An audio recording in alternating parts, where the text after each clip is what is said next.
To hire a voiceover person means that you're hiring someone who understands how to interpret, how to understand what's supposed to be communicated, does it with polish, and it really takes years of experience to do that. Anybody can pick up a microphone, and sometimes that's really all you need.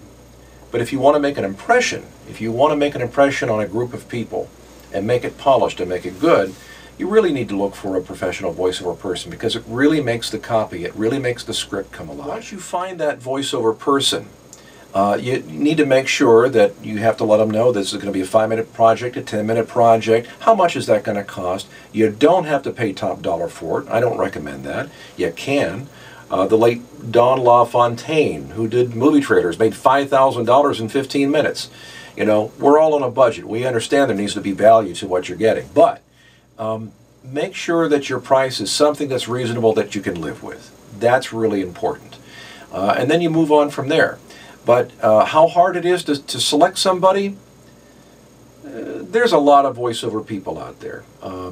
But try to match that voice with the project that you have in hand. And just really listen to it.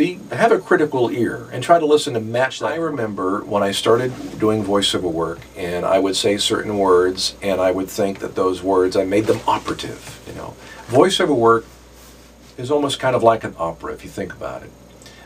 When you communicate something that needs to come out, and I remember, I'll pick a word, evil. You know, this man is evil. And you'd say evil, and that would be it. You figure that would, but no, you have to understand, the word evil needs to be evil. So he is evil. He's evil. And there's a way to pronounce certain things in a single word. The way you pronounce it, the way you say it, the way you interpret it, needs to convey a message. And you know, for an example, and this is another thing that, and I don't mean to dovetail off into something else, when you're writing copy, when you're writing the script for something, understand that you have an opportunity to really make something potent. Think about it. When you go to a restaurant and you say, you look down and you see there's chicken parmesan. But then if you had another menu that looked very Italiano and it would say Southern Tuscan encrusted chicken parmesan, which one are you going to buy? Probably the one that says, well, I think I'll try the Southern Tuscan encrusted, whatever it might be, they're both chicken parmesan. So you have an opportunity in your script writing to be able to say something very potent, and if you hire the right voiceover person, that potency, that script will come alive, and all of a sudden you're communicating something. Last time I checked, every desktop, every laptop has speakers, and you have an opportunity to really make a presentation shine in such a way that you never thought possible by having, well, Charlie do it, perhaps yourself, maybe you're halfway decent, but you really need to find someone who's going to really activate, through experience, your the most important things of a voiceover person is that they believe that they read a script and then they say it into a microphone, and that's where it stops. I think your best voiceover people are people that understand what's on the other side of that microphone, that's on the speakers, that voice is going to come out of, and how it affects them. And then when you do something like that, it changes. It changes the verbiage, it changes our interpretation of what we do. What's important is to understand who the web designer is on the other side, or the person building the PowerPoint presentation.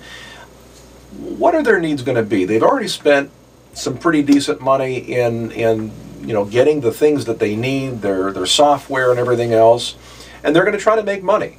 Quite often, unless you're doing this yourself, and maybe you are, fact of the matter is you still have a lot invested in the development of your presentation. So are you going to have money in your budget that's going to allow for some huge fees for a voiceover person? And I don't think so. So while I would like to charge, I also have to say, well, what's really going to be accommodating to somebody? And really, not just me, but any other voiceover website out there. The one thing I caution out of all of this is that you will always find someone cheaper, okay? Someone will talk into a microphone for 10 minutes for $10. Well, you do get what you pay for too.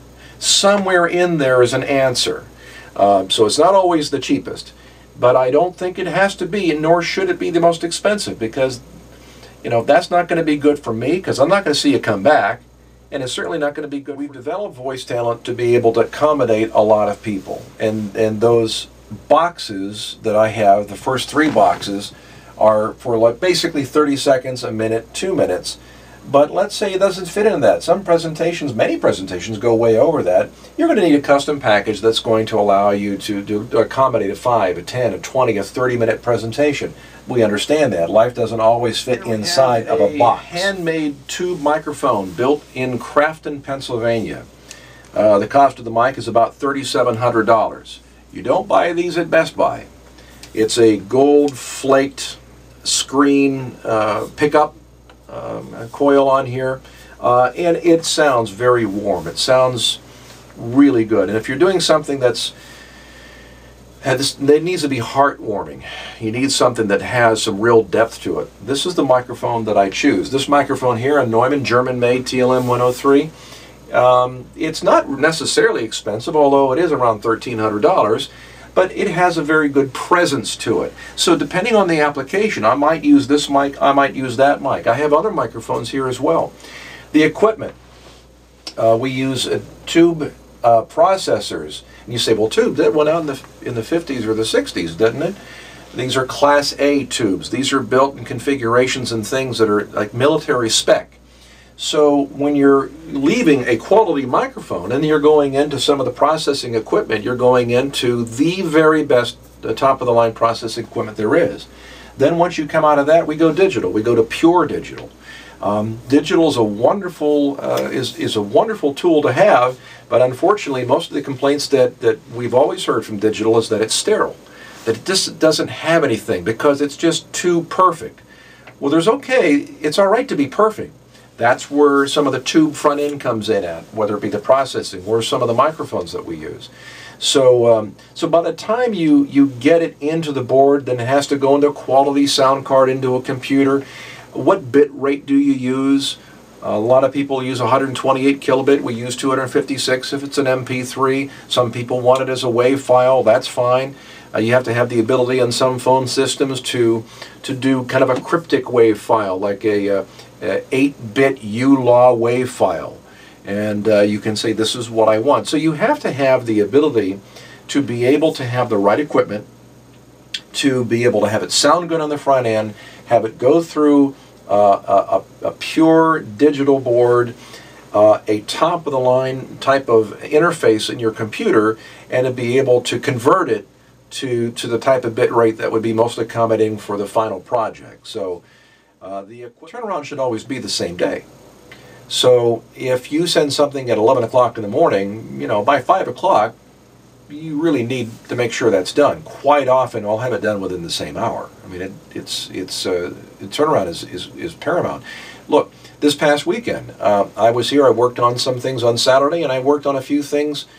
I have a vested interest in the success of the end project. So the turnaround time, it's really important.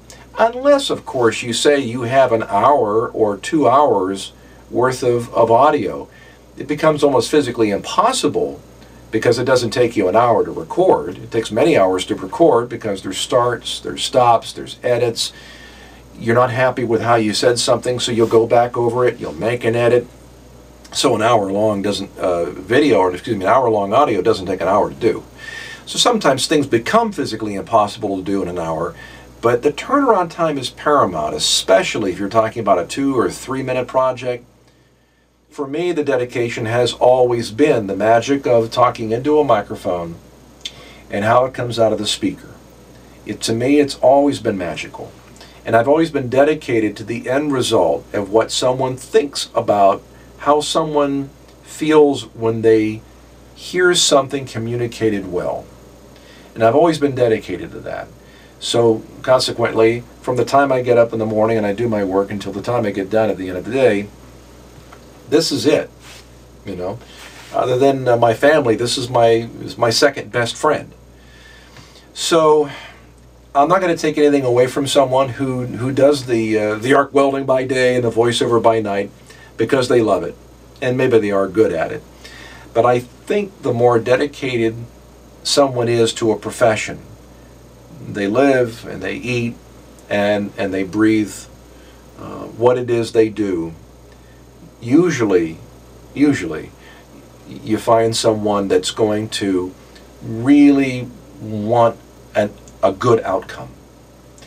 Because, let's face it, if all you did was talk into a microphone and nobody listened and nobody came back, you'd find another profession.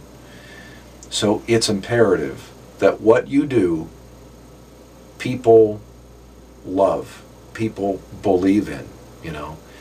And so that's why I guess I'm very dedicated to that. The screen that's right back here, I'm monitoring all the time. And if someone's on the website and they go, hey, I don't really quite understand what it is you do with a custom package, and what does that mean, and if I were to do this, would you be able to convert a file to this or whatever, then I can sit here and I'm working here anyway. All I have to do is just turn my chair around and go on this computer screen over here and address their problems and concerns. So it's a digital age. You know, a lot of people, I fully anticipate this, that we need to go mobile. That people will be making orders off their cell phones, off their smartphones. And so, in fact, the program that I have is also adaptable to the iPhone right now. So if I was out, and probably my wife would kill me, if I'm out there shopping or doing something and someone has a question, I could be online and answering a question on my smartphone wherever I am. So in this day of technology, I really think we have to make ourselves accessible, and we have a phone number if you want to be the old-fashioned kind, or make yourself accessible in a number of different modalities, so that way your questions and your concerns can be alleviated like that, because we don't like voicetalent.com. You send it, we say it. And then you do your voiceover work, and then you say, well, I'm going to need to incorporate a little music on that. So let's go ahead and go up here and do an insert. And we do this, and we have a final presentation. At voicetalent.com. You send it, we say it. There you go. Thanks, Gary.